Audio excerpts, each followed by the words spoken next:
Alors le territoire du Cotentin et en particulier le Vallonnier sont des terres qui ont été propices à la résistance dès 1940 pendant la Seconde Guerre mondiale et la fondation de la France libre nous a proposé de rendre hommage aux personnes qui justement ont résisté et ont répondu à l'appel du général de Gaulle du 18 juin 1940. Et donc nous avons souhaité ériger une œuvre d'art que nous avons confiée à Madame Bouvarel, artiste à Saint-Sauveur-le-Vicomte et Paris, et qui va nous faire donc une œuvre d'art pour rendre hommage aux résistants, à ceux qui malheureusement n'ont pas survécu à cette période difficile de notre histoire, mais aussi à ceux qui se sont battus et qui sont revenus et qui ont pu témoigner et transmettre le devoir de mémoire.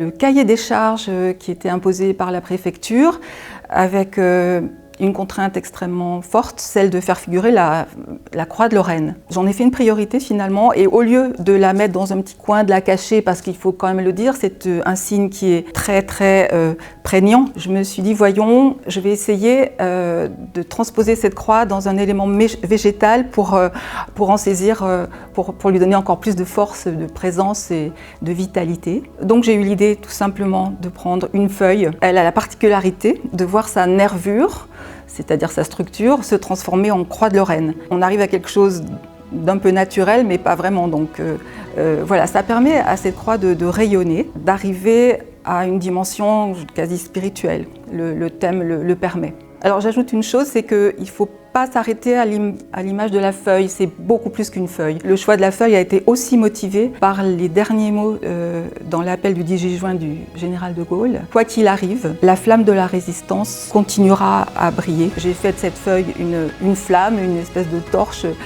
quelque chose de vivant, un flambeau d'espérance.